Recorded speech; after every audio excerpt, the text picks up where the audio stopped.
Please note, Actual Sunlight deals with extremely mature themes, including depression and thoughts of suicide.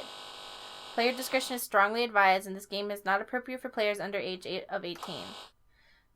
Yes. So this game was suggested to us by Uncolored Page. Why kill yourself today when you could masturbate tomorrow? That is so relatable, I can't even deal with it. Oh my god. Okay, so Actual Sunlight, in case you guys are wondering, was recommended to us by Uncolored Page on GameWisp. They're on our tier 2 of GameWisp. By Evan Winter.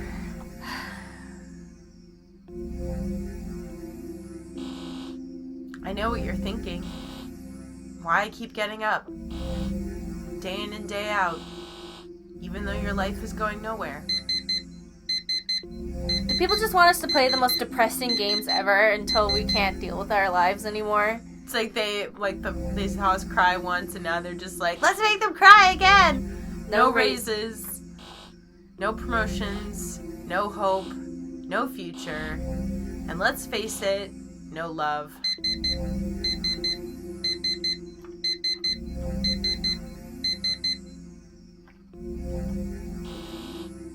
But don't feel bad for yourself. Feel bad for exploited immigrants who have their fingers shattered while stocking shelves on the graveyard shift at monolithic retailers. Feel bad for the soldiers of pointless wars who have their arms blown off by IEDs. Feel bad for arthritic, long-haul truck drivers who need every firm grasp they have left for the dark roads and bottom-crashing races ahead. No matter how bad things get, none of those people can live the life that you can. A life of pathetic, dick-punching resignation.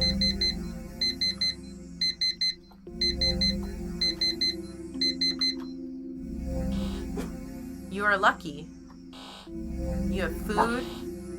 You have water. AJ, shut the fuck up. And you have shelter. Shelter that specifically includes at least one room with a locking door, an internet connection, and a computer you don't share with your elderly parents. AJ? Stop it. No king leaves you too exhausted from one type of hammering to indulge in another. No bishop lives to tell you not to bash yours. There has never been a better time in the history of mankind to be completely, cripplingly, devastatingly alone. And yet here you are, thinking about giving up on the good times. Not realizing that you still have so much left to live for. That there is still so much to jerk off to.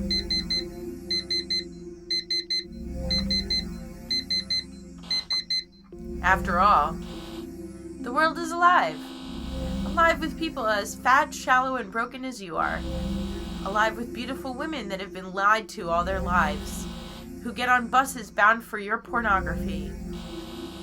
Alive with the seething sadness of all of our breaking dreams.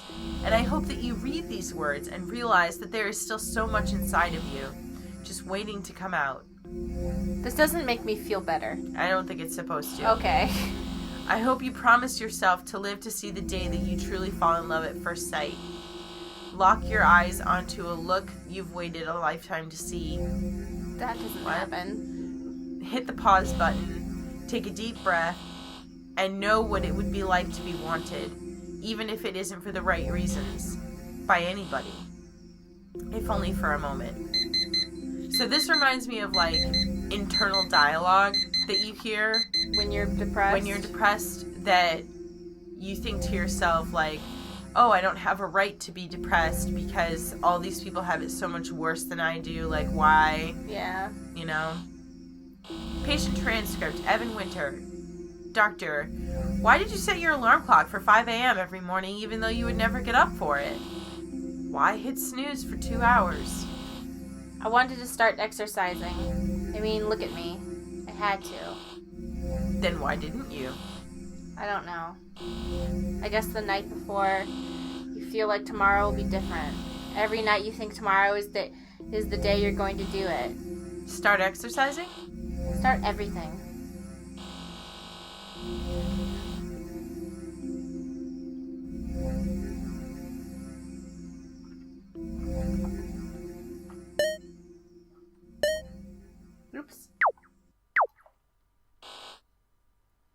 Sony e-reader. Definitely obsolete by now. Creative Writing 497Y, University of Toronto. Instructor, Evan Winter. First day lecture notes. The first thing you should know about being a writer is that it will turn you into a person who will find every excuse not to write. It's so true. In fact, like many things in life, the more you want it to happen, the stupider about it you will get. A lot of people will never relate to this. A lot of people don't know what it's like to badly want something that very few people will ever get to have. And I'm not talking about money or fame. Obviously, everybody wants that. I'm talking about the deeply felt desire to say something that is painful in a way that is both beautiful and true. But without discipline, this desire will melt you into a crazy, miserable shithead. I'll give you an example. I remember when I decided that enough was enough, and I was finally going to get serious about becoming an author. I went straight to the nearest bookstore to buy every book about writing that I could get my hands on. I was prepared to do anything. Absolutely anything. Except write. Except actually sit down and write. There were so many books that I felt I had to read before I could attempt to write anything that I bought a $300 e-reader instead of trying to carry them all home. Oh my god. Of course, I also planned to actually read all of the books that I had supposedly read in school. The e-reader sat in my nightstand and collected dust for years. Ah, great. Perfect.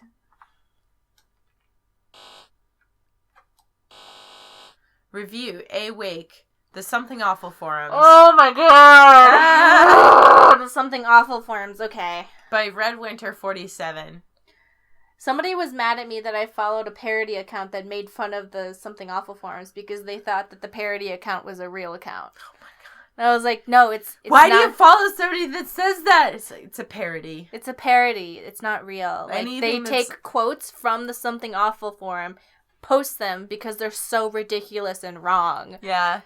Like, I follow a couple ones like that about fan fiction. Yeah. Like fan fiction. And Brony.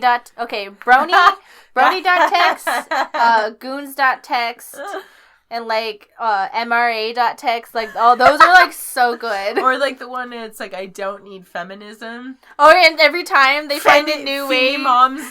They find a new way to spell feminism because That's, people like, who doesn't complain make about any feminism sense. never know how to spell feminism. I I don't need femimoops because I need abortions all the time. Stuff like that. I like the one where it's like their schedule and it's just abortions. I'm posting this review because I think the community that has built up around this game is nothing but a moronic circle jerk. Oh my god, thanks Red Winter 47.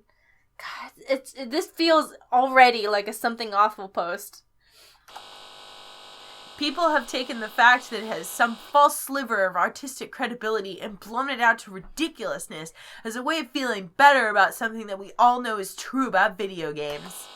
That they are shitty and that they are a shitty anesthetic way that we have spent our shitty anesthetized lives.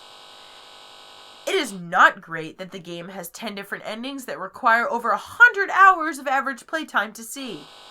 That's just a way of making you feel like you could be special, which is exactly what you never have. Oh my god, I bet he wrote this. Well, yeah.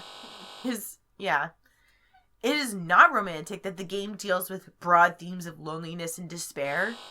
You are actually alone. You are actually in despair. You know there is nothing romantic about it. None of it includes a long gaze into the moonlight. It's just pizza pops and perversion until you have a stroke and your parents spend their retirement looking after you. Finally, it is not filled with rich, textured characters whose relationships and dialogue will pull at your heartstrings. It is hours of endless drivel that proffers completely childish conceptions of intimacy and togetherness for the sole and pandering purpose of tricking you into the fake warmth of delusionally believing you relate to something that you only wish you did. So this is a very depressed man being upset that people like a game about depression. Yeah. And you believe these things because you are nothing. You've never read a book that didn't have a dragon or a laser gun on the cover. I mean, that's true, but who are you? That is true.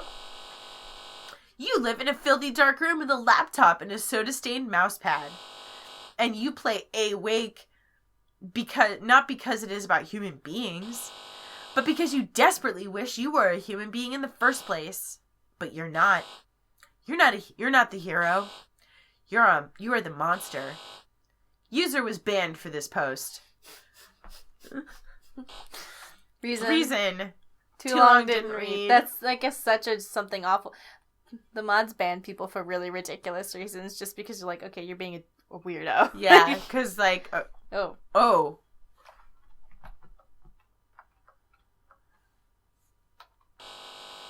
My iPad. I keep it plugged in over here.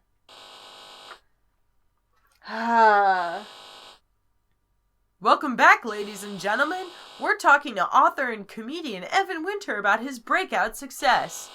Now, we don't have too many writers on the show, but what do you think has become a bit different about your life since all of this happened?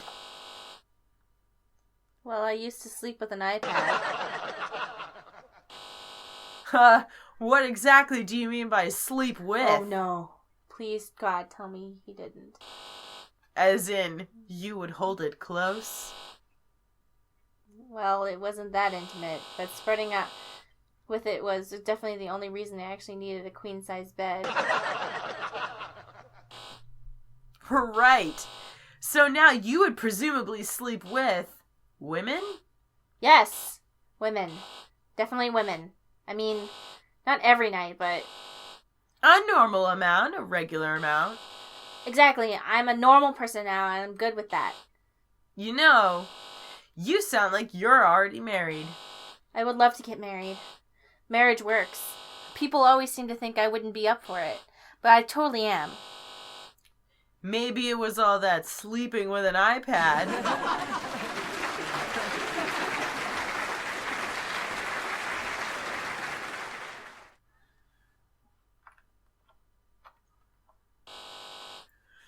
Assembly Instructions, Sawdust Dresser, by Evan Winter. Attempt to open box. Failed to do so. And rip corrugated cardboard... Surrogated? Corrugated cardboard into pieces until dresser parts are exposed. Consider insistence of two-person assembly to be a personal indictment of character and discrimination towards set loners. Mutter homophobic indignities about uppity Scandinavians and their perfect little shoebox existence. Figure out what assembly of dresser will require actual tools and not just syringe-thin Allen key.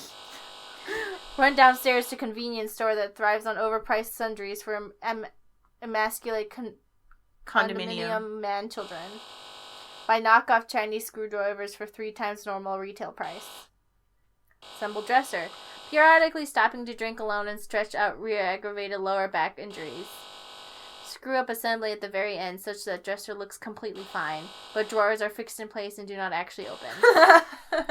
Turn structure around completely, exposing rear end of dresser, and remove top drawers entirely, rendering entire dresser as giant open hole. Realize that nobody will probably ever see how fucked up this is, and that it wouldn't be a criteria if any girl was actually willing to come here in the first place, and that you're probably just going to leave all your clothes hanging over furniture stuck in the dryer anyway. Live with it. This is the most depressing thing I've ever played, but congratulations, Uncolored Page, for making us very sad. Everyone keeps suggesting the saddest games in the world to us. Yeah. Until we both want to lay in bed with the covers over our head and never get out. Thank you so much. If you're a Tier 2 Game Wisp Insider, you too can make us miserable. This is not saying that you picked a bad game. You just picked a very sad game. And you guys won't stop picking sad games. Please stop making us sad. So with your sick, sad fantasies. But if you support us on Tier 2, you can make us sad all you want. Yeah, if you pay us, we'll cry for you. If that's like your fetish. I don't know. I don't know why you want us to cry, but I mean, we won't ask any questions.